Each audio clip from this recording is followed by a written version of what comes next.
Hi friends, என்னுடைய ரோஜா தோட்டத்தில் வந்து செகண்டு தோட்டம் நம்ம போடக்கூடிய வீடியோ. இங்கே பாருங்கள் எப்படி இருக்குதுன்னு பாருங்கள். இது வந்து புதுசாக இப்போ தான் வந்து அரும்பு எடுக்குது.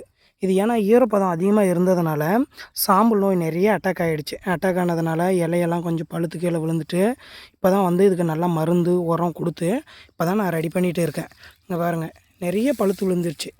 இங்கே பாருங்கள் இலையெல்லாம் பழுத்து விழுந்துட்டு புதுசாக இப்போ தான் துளிர் வருது. இந்த இடத்துல துளிர் வருது பாருங்கள். இதில் இருந்து தான் இப்போ நம்மளுக்கு வந்து நெக்ஸ்ட்டு வந்து புதுசாக மொக்கு எல்லாமே வரும். எப்படி இருக்குன்னு பாருங்கள்.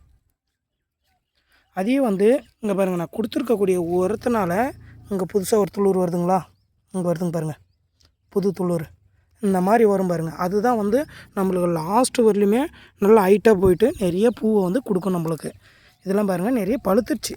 இங்கே பாரு, இந்த மாதிரி ஈரப்பதம் அதிகமாக இருந்துச்சுன்னா இந்த மாதிரி இலையெல்லாம் வந்து பழுத்துரும். அதுக்கு என்ன பண்ணணும் அப்படின்னா ஈரப்பதம் ரொம்ப கம்மியாக தான் இருக்கணும். எனக்கு மேக்ஸிமம் நான் பார்த்தேன்னா ஒரு 10 நாளைக்கு இல்லைனா 15 நாளைக்கு ஒரு டைம் தான் தண்ணியே பாய்ப்பேன். தண்ணி பாய்ச்சி இது 3 நாள் ஆகுது. ஒன்றுமே ஈரம் அப்படியே இருக்குது பாருங்கள், நேற்று பாய்ச்சி மாதிரியே இருக்குது. இலையெல்லாம் பாருங்கள் நிறைய பழுத்துருச்சு. இதுதான் வந்து சாம்பல் நோய் பிரச்சனை. மருந்து அடித்த பின்னாடி தான் ஓரளவுக்கு துளிர் எடுத்து இந்த மாதிரி இந்த லெவலில் இருக்குது. இங்கே பாருங்கள், இந்த லெவலில் இருக்குது பாருங்கள் பூ. ஆனால் ஆக்சுவலாக காலையில் அறுத்துட்டு 4 மணிக்கு அறுக்கிறதுனால அந்த டைமில் வந்து ஃபுல்லாக மொக்கை தான் இருந்துச்சு.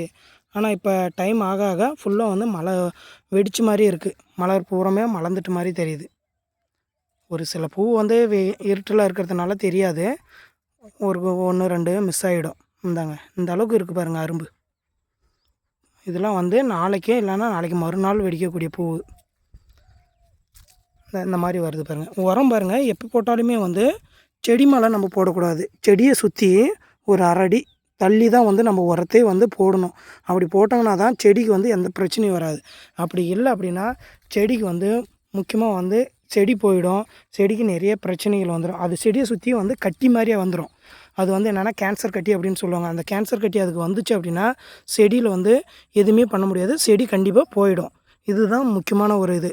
உரம் எப்பவுமே வந்து இப்படி சுற்றி தான் போடணும். இங்கே இருக்குன்னா இது பக்கமோ எங்கேயோ போடக்கூடாது. இதை சுற்றி வந்து இந்த லெவலில் தான் போடணும் உரமே. ஒரு 1/2 அடி தள்ளி தான் நம்ம உரம் போடணும். அப்படி போட்டோன்னா மட்டும்தான் நம்ம பூச்செடி வந்து கரெக்டாக வந்து நம்ம பாதுகாக்க முடியும். நல்லாயிருக்கு செகண்ட் தோட்டம். ஃபஸ்ட்லாம் பார்த்திங்கன்னா ஃபுல்லுமே இலை பூரா கொட்டி போயிட்டு சுத்தமாக இல்லாமல் இருந்துச்சு. இப்போ தான் வந்து கரெக்டாக உரம் கொடுத்து மருந்து அடித்து ரெடி பண்ணிட்டு இருக்கிறேன். இது என்னுடைய 2வது தோட்டம். எப்படி இருக்குது பாருங்கள்.